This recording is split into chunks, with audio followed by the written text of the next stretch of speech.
Hi there. Just really a review of day 3 of the second test between England and New Zealand at the Oval, and bloody hell, it's almost as depressing as day 2. And actually, most of the bloody cricket under McCullum and Key's tutelage. Cox got out quite early. Again, a typical kind of McCullum pick. Someone who hits a few boundaries, but isn't really necessarily someone you'd expect to be a kind of mainstay of Test cricket. Then Archer got out another guy who, when he first joined the England side, was meant to be an all-rounder, or at least a bowling all-rounder. But I don't know, showed no signs of that really. And luckily Fisher and Baker managed to put on a good partnership at the end. Fisher making a 50. And that's probably his biggest contribution to the game. So that was that. Then got a couple of early wickets. Dropped from Root, and then it took about a million years before we got the next wicket. And by that time, the game was completely done and dusted. The reality is, there was such a chaotic build-up to this game. We were never going to win. The attack is like some kind of attack from like a high-ish mid-table county side. Batting lineup's okay, but the keeper on debut obviously made a few mistakes. But I think Rue as a batsman will prove to be a top player in the future. But it's just the leadership. We've known for a long time that Key and McCullum should go. If it wasn't clear enough before the Ashes, it was pretty crystal clear after.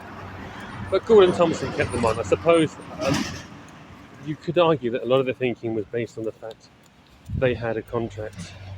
McCullum had a contract anyway until 2027, or the autumn of 2027. Autumn or winter, actually, after the Ashes and the World Cup.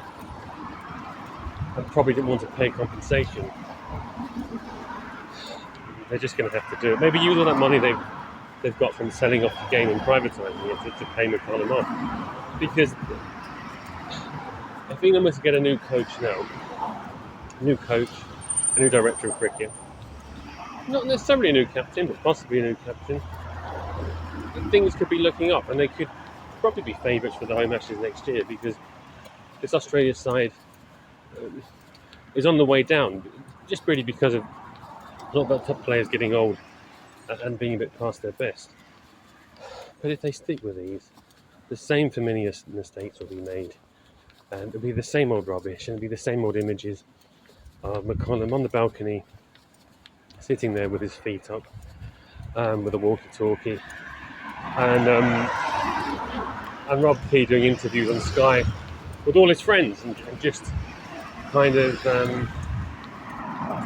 sweet talking his way past all the kind of obvious flaws in his kind of master plan. And we can't have that much longer. The thing is, the tickets in England are quite expensive. I don't know if anyone is watching this abroad or anyone's watching this at all. But if they are, it's certainly in London, it's like 175 quid, 150 quid for a ticket. Now, how kind of frequently will people continue to pay this if the side's losing? And if you're asking someone to pay 175 quid a day and then watch their side lose, and you just say something like, but,